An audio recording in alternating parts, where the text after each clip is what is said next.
Good afternoon, y'all, friends, family, and folks who are following Circle S channel. Thank you so much for watching. There's been something I've been wanting to do, and that is tell you all some of my hunting adventures. Growing up, my heroes outside of Christ, obviously, was Ben Lilly. He recorded lots of his hunts in a book. He was one of the greatest houndsmen that ever lived, and I want to record some of my most incredible adventures. And what I'm telling you is going to be the truth of these stories. You're going to think that I'm lying at times, but I want to bring you what the Lord has allowed me to accomplish in the field, along with what these amazing Dogos have done. If you own a Dogo and you've never hunted, welcome. You can hear about the history's breed. If you never owned any of these dogs, you can hear about a hunt, welcome. Thank you all for listening. This particular story takes place the first week of January, and I had some friends of mine up in the northern part of Arkansas in the mountains, and they had lots of hogs coming in and eating all their corn and destroying stuff and turning over their feeders. And they were after me a long time about, Brad, come and kill these hogs. Brad, come and get these hogs. And so one particular winter, it was very cold. And here in Arkansas, 40 during the day, 30 at night. That's about normal winter. This time it was about 15 to 18, the high during the day, in the teens, and negative wind chills at night. It was very, very cold. Snow on the ground, which is not always the case for Arkansas. And they were ready to go hog hunting. And I said, well, it's finally gotten cold enough. We can go. And so we kind of made some jokes. And I said, I can stand it if y'all can. And of course we went. Conditions don't really matter to us or the dogs. So we get up early in the morning. We head up into the mountains of North Arkansas. Made it to the spot to where we're going to hunt. He showed me the lay of the land, and I started collaring dogs, investing dogs. And we drive up on top of this ridge, and he said, now at the bottom of this ridge, there's a big valley down there, and there's a big pond. He said, it's been frozen over all week. Ice was about that thick. He said, on the backside of that pond, there's a bad thicket. That's where my camera's at, and that's where I've been getting pictures of these hogs. And so he said, so they're somewhere down in there. And I said, okay. So I had some cur dogs with me, and you might know if you've watched our stuff that I won't keep a dog or hunt a Dogo unless I can cast him, it can find its own hog or run it down and catch it by himself. Those are the kind that I keep, but I don't always use them that way. These farmers want us to kill as many as possible. And so if I save the Dogo's energy, I use the curs to go out and help me find them when they're going to have to cover long distances, maybe 1 mile, 2 mile, 20, 30 minutes, maybe even an hour or two to find the hogs. I can use a cur's energy and then wait till it's go time and use my Dogo. So I turned the curs out. They went off down the mountain, and they found the hogs. They struck them and they bayed them. They don't bark until they're looking at the hogs. Ooh, woo, woo, woo, woo, woo, woo, woo. That's what it sounds like. I think that was, I had Lady and I had Daisy and Ranger, and those dogs were down there baying this group of hogs. And so I said, how close can we get to them? And the hogs were in that pretty close to that thicket. And so we drove the buggy down there as close as I thought I could get it, 100, 200 yards away. And I said, this is close enough. Let's turn in the Dogos and catch them, and then start dispatching them with knives as quickly as we can. So I turned loose one Dogo to start. His name was Shocker. And he went around behind that pond bank, and I was walking very, very steep. So the mountains that we're hunting in, it's not like the Rockies. They're the foothills. The elevation is only about 1,000 feet, which is plenty, but it's rocky bluffs. It's straight up and straight down. So I was making my way down there. Shocker goes in behind. The hog sees him coming. The hog can see right away that Shocker's not playing. The hog knows that the bay dogs are backed up, holding him at bay. That's what it means. And the group of hogs takes off, and one of them runs right across the middle of this pond. And here goes all my dogs running right across the middle of this frozen pond. I watched in disbelief, and I thought, oh my gosh, no. And they got out there in the middle where the ice was thin. Boom. Ice caves in Hog goes in the water, slides up under the ice, and slides 12 or 15 feet under the ice. Can't get out. Hog dead immediately. Dogs jumping in the water, bailing in there, sliding, can't stop. Hogs running everywhere. My bay dogs start jumping on Shocker, the catch dog, the Dogo, and they have a hold of his vest, and they're climbing, and they jump out one at a time. And I'm standing there on the bank, and I'm watching all of them jump out. The cur dogs jump on him. They're out. Boom, they're off. They're running the hogs again. Shocker swimming around in a circle out in the middle of that pond. And I began to wonder what I was going to do. So as he's swimming around in a circle, the water's very cold. It starts to make the dog cold. He gets stiffer and stiffer. Then he gets really tired. The longer this goes, one of my buddies says, I'm going to go get the truck and get it as close as I can. And I said, I don't know how you're going to do that. But so he starts driving his truck down this mountain, down this old logging road, gets off the road. He's kind of weaving. And one of my good buddies was standing there next to me, and about that time you saw the Dogo start to bob. He was getting give out. He had tread water as long as he could. And he bobbed underneath one time. And I said, I've got to do something. He goes, well, what are you going to do? You can't go in there. You'll die. You'll risk your life. You're going to fall in and you're going to die. And I said, I don't know what I'm going to do. And I sat there, and then the dog got tired and he went under a second time. He was getting so give out he couldn't swim anymore. And my buddy Calvin said, I can't watch this. And when he said that, I started unzipping my coat, taking my toboggan off, and I started putting all my clothes in a dry pile. He said, I just can't watch this. And I said, I can't watch it, and I'm not gonna. And he said, what are you going to do? And I said, I'm going in there. He goes, no, Brad, it's not a good idea. And I'd already taken all my clothes off, because if you ever get in the water in extreme conditions like that, all you outdoorsmen know that you got to have warm clothes ready when you get out. So here I go out across this pond, and I'm on my belly, and I'm spread out to disperse my weight as good as I can. I made it about 3/4 of the way out there to him, and the ice started to crack. And when the ice started to crack, I fell through, and it cracked a crack all the way out to where he was at. And I went in, and I started jumping up and down, and I started busting ice. And my buddy on the bank, he was getting nervous, and all this stuff was going on. And I swam about 3 licks, and then my feet could touch. And so once my feet could touch, I started jumping, and I was breaking ice coming back to the bank. And my dog, the ice had broken all the way up to him, and he had just enough energy to begin to swim to me. Well, I started getting very cold, and my muscles started getting tensed up. And I'd made it to where I was about waist deep, but my body was starting to lock up. And so one of my buddies jumps in and grabs me, helps me out, reaches over, wades out there, chest deep. And by that time, the dog had made it to where he could touch.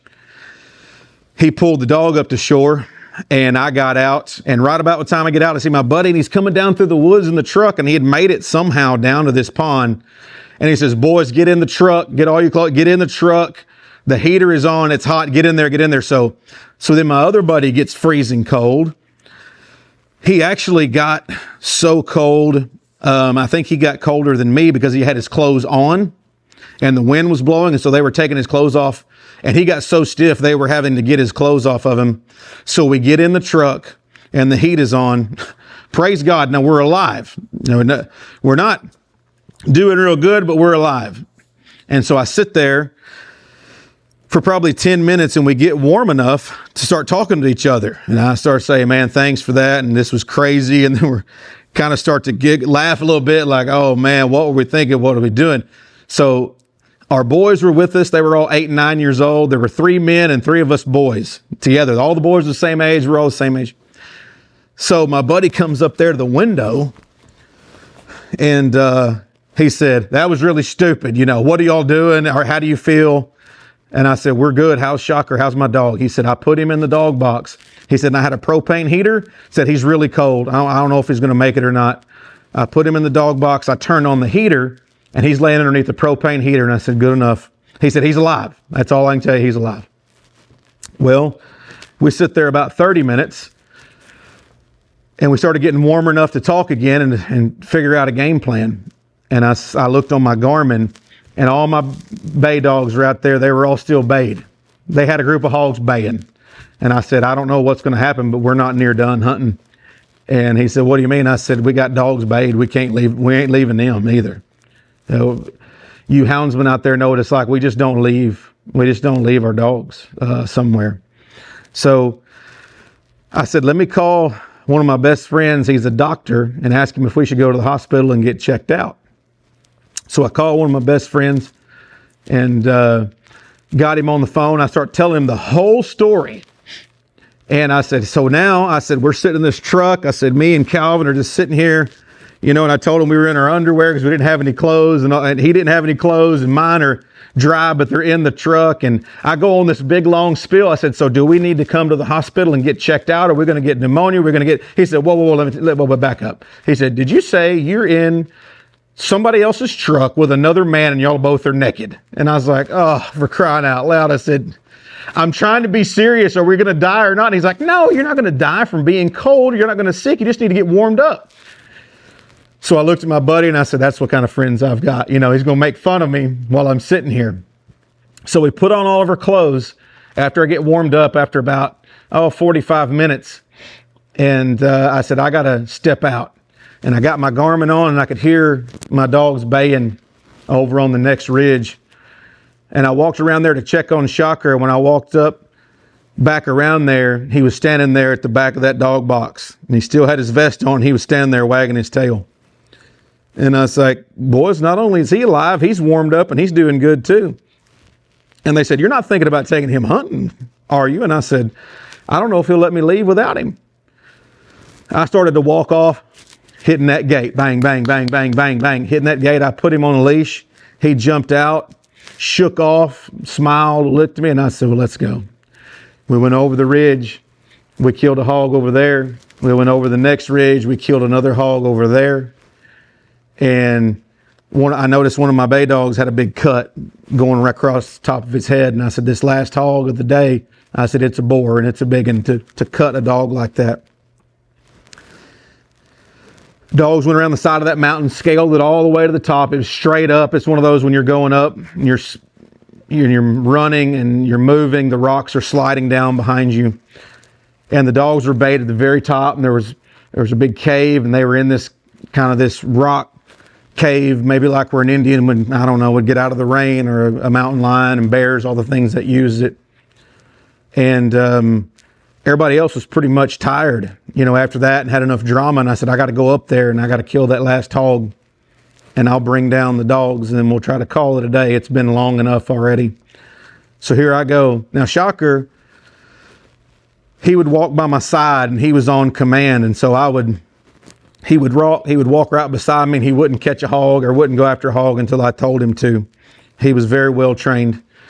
And we start up this, and we get to the very top, and I can see this big old boar, and he's backed up in this hole. I had two dogs baying him. That was Lady and Daisy at the time. And Shocker went in the entrance to this cave, and when this hog sees him, it runs out as hard as it can. Boom, it hits him, and they lock up, and here we go, sliding down these rocks. Now, sliding down, this is ever much as dangerous as that icy pond the Lord saved us out of just 2 hours before. And we slide down, straight down. No, it's one of those deals, it's a rock slide, so you can't turn around and go back up. It's so steep and so slick. And we get to the bottom of it. It's about 15 or 20 feet, and there's a rock ledge that goes out, and that's it. That is the end of the line. There's nowhere else to go.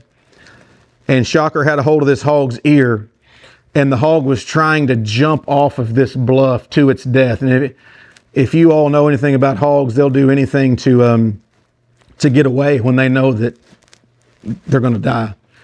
And so this hog was trying to jump off this bluff, and I had this big boar by the tail, and I had my feet out, and I had it scotched on another rock.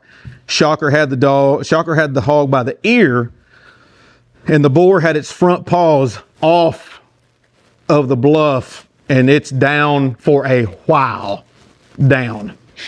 And I began to talk to the Lord. Have you ever been in one of those situations where everything all of a sudden just feels like it's going in slow motion?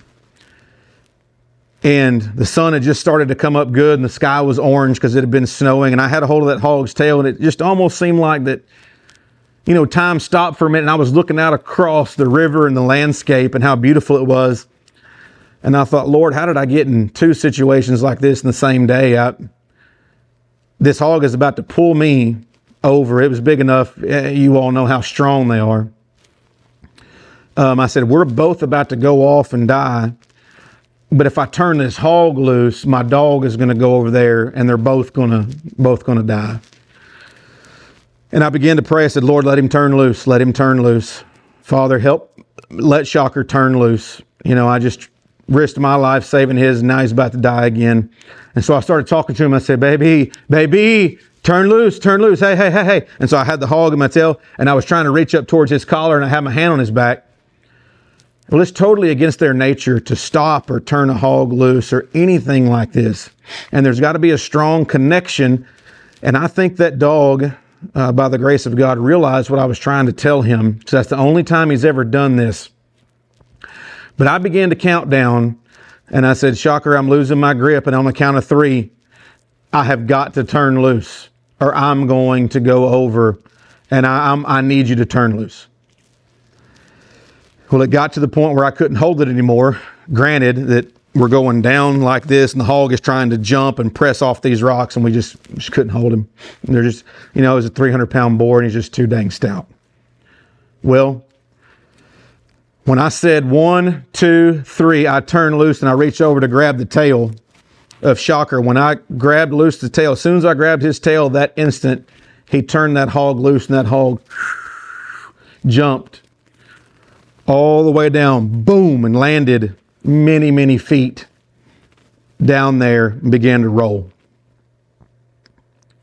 I sit there on the edge of that bluff, and I looked around, and I said, Father, and I was just so thankful that among all of my stupid decisions and where I'd found myself, that I had been protected. The Bible says the angel of the Lord encamps around those who fear him. And I really think the Lord's angels assisted me that day, but we're still not done. I had to get down. Can't go up. I had to go down this bluff. So there was a tree there growing next to this bluff. And I jumped in the tree, and I scaled down the tree and left some of my knives and equipment and stuff like that. I climbed back up the tree about, 10 or 15 feet, probably. The bluff, it was about 30 to the bottom, and then it was all the way to the bottom. And so there was a little tree growing on another little bluff right next to it, and I could climb up to about 10 or 15 feet, and I had to call the dogs down to me to the ledge. And of course, they didn't want to come, and I said, y'all got to. They were trying to go this way, try to go that way. They couldn't get out. Finally, one of them came down there to me all the way, and I grabbed its collar, got it in my arms, crawled down, set it on that smaller bluff, and it began to hopscotch down. I did that 3 times, and the third time was Shocker, my Dogo, and I was going, come on, baby, please. My arm is give out, and I'm sitting up there in that tree reaching as far as I can, and I could just barely touch his nose, and he'd finally leaned out over that edge where I could grab his collar, and I grabbed him, pulled him to me.